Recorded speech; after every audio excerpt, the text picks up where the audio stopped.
বাঙালির কাছে পয়লা বৈশাখ ভীষণ আকর্ষণীয় দিন, তাই না বলো? আর আমরা যারা ছোট ছিলাম, মানে আমাদেরই ছোটোবেলাতে আমরা কেমন ভাবতাম যে নতুন জামা পরতেও হবে আর কোথাও একটা ঘুরতে যেতেই হবে, নাইলে পয়লা বৈশাখটা একেবারেই বাজে কাটলো। এখন সেই ছোট্ট মেয়েটাই ভাবে কি না যে ফ্যামিলির সঙ্গে কত সুন্দরভাবে টাইম কাটানো যায়, বা ফ্যামিলিকে কত সুন্দর সুন্দর জিনিস আমরা উপহার দিতে পারি। এই ব্যালকনিটাতে আগেও আমার একটা সুন্দর ছোট্ট তুলসী মন্দির ছিল। আর যেহেতু আমি বাড়িতে থাকতে পারিনি আমার ছেলে হওয়ার সময়, তার জন্য এই জায়গাটাতে সরিয়ে দেওয়া হয়েছিল। আর আজ ভেবেছিলাম, মানে এই পয়লা বৈশাখের দিনকেই ভেবেছিলাম যে এই জায়গাটা আবার আগের মতো আমার মনের মতো করব। তার জন্য একটু ছোট্ট করে এই জায়গাটা সাজিয়ে নিয়েছিলাম। যে বৃন্দাবনে একবার যাবে তার ভেতরে একটু হলেও শ্রীকৃষ্ণের আশীর্বাদ বা তার কিছু ভাবনা চিন্তা সে না নিয়ে কখনোই আসতে পারে না, সেটা আমি নিজেকে দেখে বুঝতে পারি। কেননা বৃন্দাবনে আসার পর থেকে জানো তো আমার এটাই মনে হয় যে পয়লা বৈশাখে আমাদের নিরামিষ খাওয়াটাই হয়তো উচিত। কেন বলছি এটা, আমার একান্তই নিজের অভিজ্ঞতা।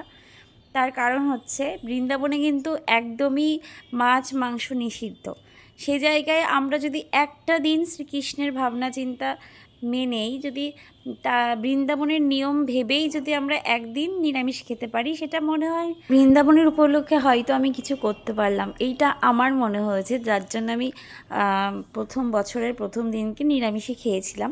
আমার এই চিন্তাটাকে আমি গুরুত্ব দিয়ে আমার মনে হয়েছিল যেন ভীষণ মন থেকে খুব ভালো শান্ত স্নিগ্ধ একটা ব্যাপার, যেটা পয়লা বৈশাখের জন্য আমার খুবই প্রয়োজন ছিল। বেশ আমার ভালোই লেগেছিল। আর রান্না করতে করতে তার মধ্যে একটু মায়ের সঙ্গে বসে চা খেয়ে নিয়েছিলাম, যেটা আমাদের এই সারাটা দিনের কাজের মধ্যে একটা বেস্ট টাইম ভাবি আমিও। আর যাই হোক, বছরের নতুন দিনে আমার সব কিছু ভীষণ ভালো কেটেছিল। শুধুমাত্র আমার শ্বশুর মশাই যদি আমাদের সঙ্গে থাকতে পারতো তাহলে হয়তো আমি আরও অনেকটা বেশি খুশি হতাম। কেননা আমার সঙ্গে আমি মাকে পেয়েছিলাম, আমার ভাই, আমার বোন, বোন বলতে আমার মায়ের পেটের মেয়ে হয়তো নয়, কিন্তু মায়ের মেয়েই তো বলো। আমার ভাইয়ের বউয়ের কথা বলছি, তার কারণ কেন বলছি ওকে মেয়ে, আমি চলে আসার পর আমার জায়গাটা ও পূরণ করছে। এর থেকে ভাবতে গেলে ও আমার বোনই।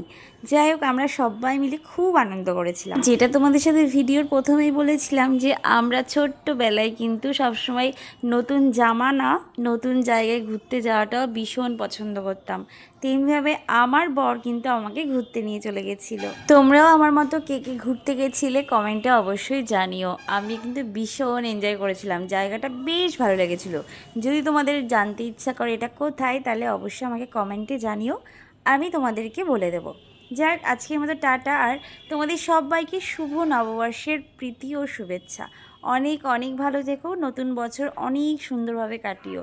আশা করছি তোমাদের সকলকে অনেক অনেক ভালো ভিডিও আমি নতুন বছরে দিতে পারবো। আজকের মতো টাটা, বাই।